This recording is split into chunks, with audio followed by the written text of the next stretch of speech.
이제 내일이면 불법 선거자금 의혹을 받고 있는 김용 전 부원장의 재판이 시작됩니다.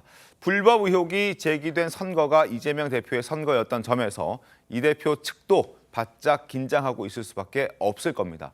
그리고 이런 상황에서 검찰이 최근 또 유의미한 진술을 확보했다고 합니다. 어떤 내용인지 화면 보겠습니다. 자, 이재명 선거에 종교단체가 동원됐다는 의혹. 얼마 전에도 저희가 짚어드린 적이 있습니다.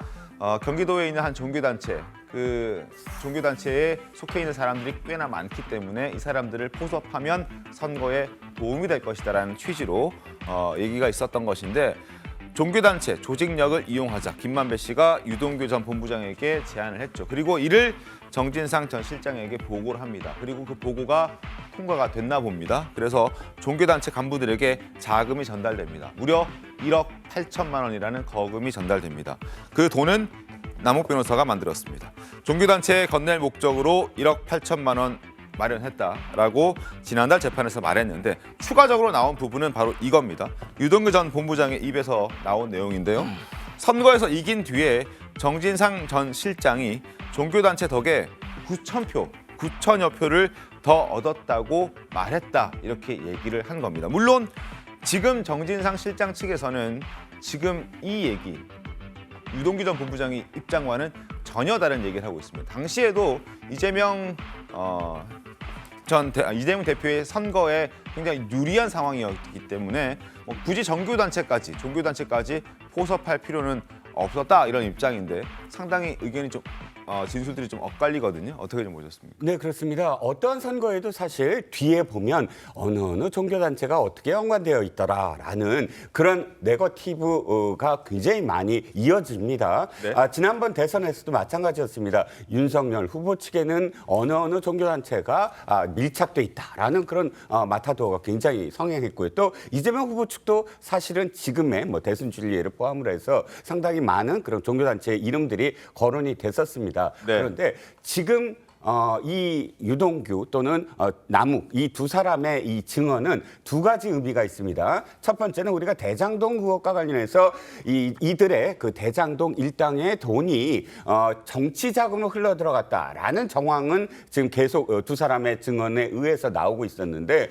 실제로 그 자금이 특정 집단에 건네졌다라는 증언이 나온 건 이번이 처음이거든요. 네. 그냥 정진상, 김용 두 사람에게 돈이 넘겨졌다까지는 증언이 나왔는데, 이번에 특정 종교단체 이름이 나온 겁니다. 그래서 정치 자금이 어떻게 쓰였는가에 단초가 되는 그런 증언이었다라고 볼 수가 있고요. 알겠습니다. 두 번째는 종교단체, 즉 네. 특정 종교단체 이름이 거론됨으로써 사실상 또 다른 어떤 그 양상으로 바뀔 것이다. 왜냐하면 지금까지 네거티브의 어떤 소문은 많았지만, 그러나 실질적으로 어떤 종교단체에 돈이 건네졌다라는 증언이 나온 건 처음이거든요. 네. 그래서 아마 파문은 더 커질 것으로 보입니다. 알겠습니다. 특히 검찰은 화천대유 대주주인 김만배 씨의 범죄 수익 은닉 의혹을 쫓으면서 그가 은닉한 자금이 어디로 흘러갔는지에 주목하고 있습니다.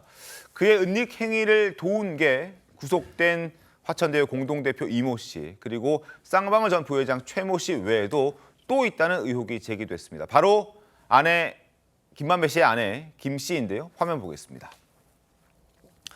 자, 지금 화천대유 공동대표 이모 씨 구속돼 있는 상태입니다. 최모 씨 구속돼 있죠. 260억 원에 달하는 은닉 자금을 만드는데 도움을 준 것으로 검찰은 판단하고 법원도 그것 때문에 구속영장을 발부해 줬습니다. 그리고 세 번째 등장한 사람이 바로 김만배 씨의 아내, 천화동인 2호의 대주주, 동조했다는 의혹입니다. 자, 문제가 됐던 땅을 좀 구매했다라는 것인데 어떻게 보셨습니까, 김진희 변호사님? 네, 일단 문제가 되는 자금이 있으면 통상적으로 이거를 타인의 명의로 어떤 네. 재산을 취득한다든지 이런 식으로 좀 이거를 은닉하려는 시도를 많이 하게 됩니다. 왜냐하면 일단 본인 명의가 아니고 타인 명의를 통해서 어떤 자금을 보내서 그다음에 네. 더군다나 땅을 매수하고 이런 과정을 통해서 다양한 어떤 거래 관계가 생기거든요. 그렇게 되면 나중에 이제 저게 현금이 들어갔을 수도 있고 땅을 보통 매수할 때는 또 보통 대출을 끼기도 합니다. 이렇게 돼서 여러 가지 거래 관계들이 만들어지게 되면 나중에 이게 실제 수사가 이루어질 때에도 이게 도대체 자금 흐름이 어떻게 되는지 파악하는데 상당한 어려움이 있거든요. 그래서 그런 은닉 은닉하려는 목적을 가지고 이런 김만배 씨 아내가 아내 명의로 땅을 매수한 것이 아닌가 이렇게 좀 해석을 해볼 수 있을 것 같고 그리고 아무래도 이제 아내나 이제 가족들에 대한 어떤 수사가 지금 추가적으로 진행되는 이런 상황이다 보면 실제로 뭐 이런 공범이 가족인 경우엔 본인보다는 실제 사례에서도 가족들에 대한 수사가 개시되면 상당히 심리적으로 압박감이 커집니다. 그래서 물론 실제 이게 실체법상 문제도 되겠지만 어떤 아내분에 대한 이런 수사가 김만배에 대한 어떤 압박이 될 수 있다. 또 이렇게도 볼 수 있을 것 같습니다. 알겠습니다. 자, 그리고 이렇게 되면 아내를 동원해서 아내의 명의로 땅을 매수했을 가능성도 굉장히 커 보이는 그런 상황입니다. 검찰도 곧 아내를 조사할 수도 있다. 이런 얘기도 나오고 있는 그런 상황입니다. 그런데 극단적인 선택을 시도하고 지금 현재 김만배 씨는 병원에서 중환자실에서 치료를 받고 있습니다. 재판도 지금 지연되고 있는 그런 상황입니다. 그리고 김만배 씨 측이 법원에 사주 진단서를 제출했다는 소식도 전해졌습니다. 재판이 더 길어질 수 있는 그런 상황에 직면해 있는 겁니다. 신문 보겠습니다. 국민일보입니다. 김만배 돌출 행동, 극단적인 선택을 시도했던 것, 그것 때문에 어쩔 수 없이 재판이 숨고르기에 들어갔습니다. 대장동 수사도 숨고르기에 들어갔습니다. 사주 진단서를 제출했고 조사가 늦어질 것 같고 재판도 당연히 지연될 수밖에 없습니다. 검찰은 김 씨의 건강 상태를 지금 변호인은 폐 기능에 이상이 왔다. 지금 재판을 4주 이상 받을 수 없다. 조사도 불가능하다. 이런 입장이기 때문에 그 말을 곧이곧대로 다 믿을 수는 없다. 그래서 직접 김만배 씨의 건강 상태를 확인하겠다라는 입장을 밝히고 있습니다. 그리고 이렇게 되면서 자연스럽게 이재명 대표에 대한 조사도 늦춰질 수밖에 없다라는 전망이 나오고 있습니다. 신문 보시죠. 이번 수사의 종착지로 꼽히는 이재명 더불어민주당 대표에 대한 조사 시점은 해를 넘길 것으로 관측되고 있다. 검찰 관계자는 향후 조사 일정 등은 정해지지 않았다. 대장동 관련 범죄 수익에 대해서는 끝까지 추적할 것이다. 이런 얘기가 나오고 있습니다. 박선유 의원님, 일단 이 대표를 향하고 있는 건 분명해 보이는데. 뭐 검찰의 수사가 이재명 당대표를 향해서 수사가 진행되는 것은 뭐 누구나 다 아는 얘기고요. 네. 앞에 얘기와 몇 가지 제가 좀 종합해서 좀 말씀드리고 싶은 것은 아까 그 선거 자금이 그 종교 단체에 들어갔다라는 얘기. 네네. 그런데 지금 우리가 볼 때 유동규가 그런 얘기를 했잖아요. 종교 단체에서 그 지원을 해줘서 9천여 표를 더 얻었다. 아니 옆에 있는 사람 표가 누가 갔는지도 잘 모르는 판에 어떻게 9천여 표를 계산합니까? 그건 말도 안 되는 소리예요, 이거는. 표 계산을 어떻게 합니까? 누가 어떻게 찍었는지를 알 수가 없는 게 표의 민심인데 그것은 말도 안 되는 거고. 그리고 종교단체가 지원을 해줬다라고 하는데 2014년 그 지방선거 당시에 이재명 그 시장은 2010년과 2014년 보면은 그 당시 스타였단 말이에요. 그것이 가장 입증해주는 부분 아니겠습니까? 그런 부분을 지금 시점에서 어떻게 됐다라고 하는 것을 가지고 가정에서 이렇게 접근하는 방식이 맞냐라고 하는 부분을 좀 문제를 얘기해야 될 것 같고요. 지금 이제 김만배의 모습을 보면 그거잖아요. 김만배 씨가 정확하게 그런 얘기를 했잖아요. 내가 죽거나 검찰에 원하는데 얘기하지 않거나 지금 그런 상황이다 이런 얘기 아니에요. 그러면 지금까지 수사가 유동규, 남욱 이렇게 쭉 이어져 왔단 말이에요. 그래서 그들의 진술을 가지고 검찰의 수사를 통해서 언론에 나왔고 그것을 통해서 이제 국민들이 이제 바라봤는데 실제 유동규의 입장도 그렇고 남욱도 그렇고 진실성과 진정성이라고 하는 신뢰성에 대한 일관성들이 그렇게 부족했단 말이에요. 그래서 과연 그 사실에 대한 입증력이 있느냐에 대한 의문을 제기했던 거 아니겠습니까? 그러다 보니까 그것을 누가 또 이 입증을 했냐면 김만배의 입을 통해서 했단 말이에요. 그러니까 어느 날 보니까 김만배에 대한 수사가 진행될 수밖에 없겠구나라고 하는 것을 우리가 예측 가능했던 거죠. 그래서 김만배에 대한 압박 수사가 이어졌고 김만배가 결국은 극단적인 시도까지 했고 그러면 김만배를 통해서 안 나왔다. 그러면 어디로 가겠습니까? 김만배를 둘러싼 사람들에 대한 조사가 이어질 수 있는 단계로 온 것이죠. 그래서 김만배 주변 인물 터는 거고 김만배 안하까지 해서 김만배의 입을 통해서 그 이재명 당대표의 연루성에 대한 것을 끌어내기 위한 수사가 지금 진행될 가능성이 크다. 이렇게 본 것이죠. 그런데 그대로 지금 진행되는 것이다. 이렇게 예측 가능했던 것이죠. 네. 예. 네, 수사의 아주 자연스러운 진행 네, 상황을 잘 설명해 주셨어요. 그렇게 수사가 가는 것이고 그렇게 되면 우리가 알고자 하는 어떤 진실에 더 다가설 수 있는 방법이 될 수 있다 이렇게 보고 방금 그 종교단체 관련해서 당시에 재선을 앞둔 이재명 당시 시장의 지지율이 높아서 그럴 이유가 없었다고 말씀하시는데 똑같은 케이스가 있어요. 우리가 무슨 사건 터지면 게이트 하잖아요. 그게 미국의 74년에 미국 그 닉슨 대통령 물러날 때 워터게이트 했잖아요. 똑같아요. 재선을 노리던 미국 대통령, 현직 대통령 닉슨이 민주당 당사를 도청했다는 거 아닙니까?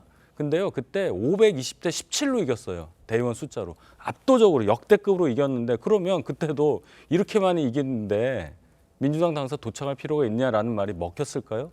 결론은 진실인데 뒤에 승패 여부와 관계없이 뭐 9,000표든 뭐 900표든 9만 표든 그런 시도를 했다는 게 중요하고 그것이 정말 사실이라면 문제가 되는 것이지 나중에 표 차이가 컸기 때문에 이게 아무것도 아니라는 논리는 전혀 성립할 수 없다 이렇게 주장합니다. 알겠습니다. 자, 검찰이 지금 일단 국민일보 보도대로 김만배 씨의 극단적인 선택 시도 때문에 어쩔 수 없이 숨고르기에 들어가고 있는 그런 상황이긴 한데 이 대표의 발언은 조금씩 더 거칠어지고 있습니다.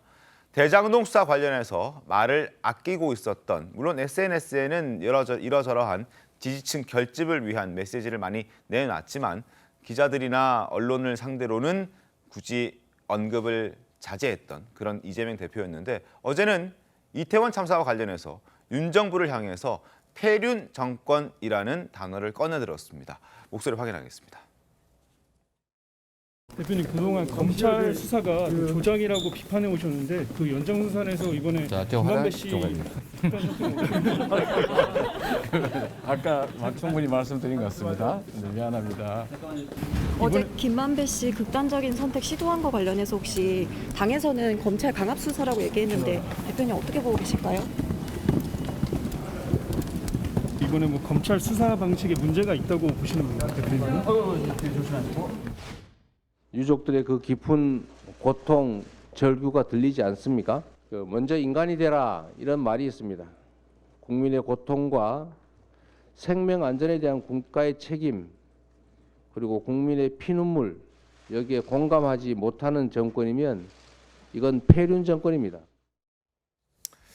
자, 폐륜 정권입니다. 이렇게 얘기했습니다. 이를 듣고 국민의힘에서는 윤희석 대변인님, 폐륜 정권이란 그 폐륜이라는 단어를 어떻게 이재명 대표가 쓸 수 있느냐 뭐 이런 지적들을 하던데요. 그 폐륜의 폐자가 거스른다는 뜻인데요. 네. 그 폐륜이라는 단어를 우리가 떠올렸을 때 어떤 정치인하고 연관되겠느냐 생각하면 뭐 국민 여러분 다 아실 겁니다. 이재명 대표와 관련한 뭐 가족 관련한 뭐 욕설이라든지 여러 가지가 있으니까 이재명 대표가 본인 입으로 폐륜이라는 단어를 꺼내서 국민의힘을 공격하는 그것은 뭐 전혀 공감 얻기 어렵다. 그리고 이태원 참사 관련해서 지금 이 얘기를 하고 있는 거 아닙니까? 네네. 우리가 잊고 있지만 8년 전에 2014년에 성남시에 소재하고 있는 판교에서 그 지하철 환풍구에 올라가 있던 그 공연 관련해서 네네네. 사람들이 있다가 이렇게 추락해서 14명인가가 사망하시고 16명 아마 사망했을 거예요.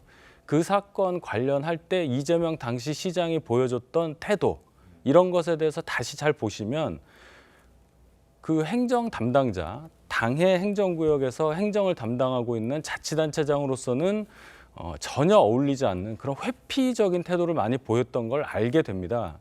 그때 어떤 일을 하셨는지를 잘 보시면 지금 이태원 참사 관련해서 정부가 대응하는 것과 이재명 당시 시장이 그 사고와 관련해서 유가족과 피해자들에 대해서 했었던 행동과를 비교를 해보시면 이재명 대표는 지금 그렇게 말씀하실 수 없다는 걸 잘 아실 겁니다. 정의 변호사님.